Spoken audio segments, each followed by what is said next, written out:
chắp là nhớ cho ví dụ sánh im bài nó ví dụ sánh im bài rồi sánh nhá bài nó cho biết tích hợp sáng chảy nếu mà chỉ là nếu so lại thì chỉ một hoa lại thì biết số cho từ nó chỉ áp thì như là những chuyện cả lại thì nị tháo là nó chỉ biết mù nó biết mù tháo đi cho nên từ chợ biết chẳng nhẹ chỉ tứ mù nó nhẹ nó chỉ khó nên là nó khó rồi xong nên nó ba tao lên nó dùng thay đổi thế mù oxy nữa tụi mình nhọn thế cú thế tháo thế chỉ biết chẳng nhẹ chỉ tứ chỉ biết ở mùa xí mới là bị trống biết thế lọ trò nhẹ thế thì nào trong nó sau đó chỉ mua nhẹ thì cú chơi in ha không giờ nhớ cho ta khó trong chỗ đấy thì chỉ mà đợi nó bỏ chỉ cho lái bỏ chỉ cho trong nó chỉ mua bánh to đó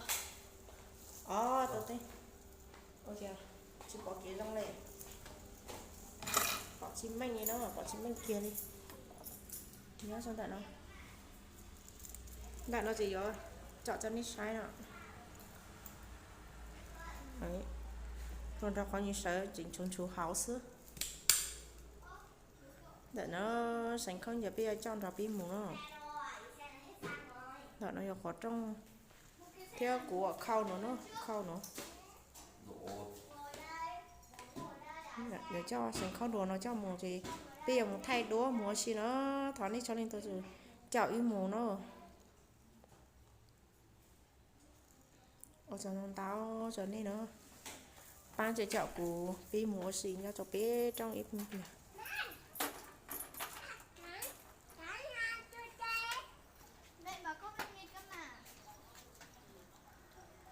đưa chưa đưa tí dắt xe ra ngoài đi nó trên nó chỉ của lúc chế tá trọ nữa tá trọ chỉ bao gì mình cho tí kế chỉ mỗi lúc nữa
cạnh em thôi, em đừng khóc mắt chan lệ nhòa, em đừng khóc sẽ làm anh lo, em hãy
bố vẫn là như thế này nữa này.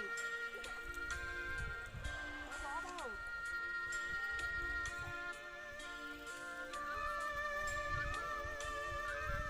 Tránh ra, rất là đâu có bây giờ.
ra thì ở trên này thì cũng rất là thương các bác nông dân ở trên này vì nó không có máy móc ấy. Với lại ruộng bậc thang nó rất là dốc, không đưa máy móc đưa vào đây nên là phải làm như thế này.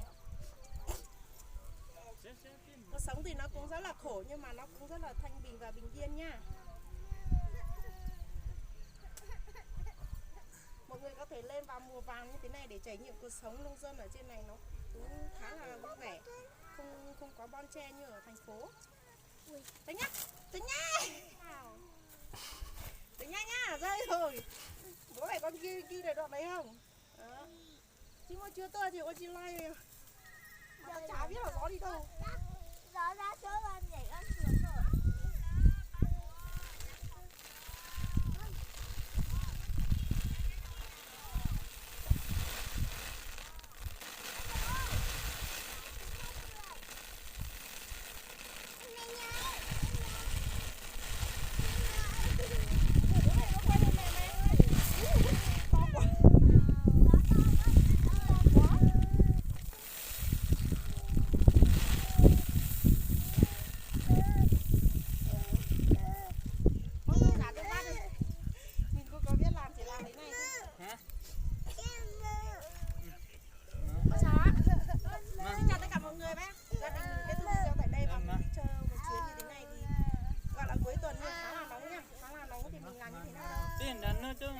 Trải nghiệm cuộc sống thanh bình ở trên vùng làng.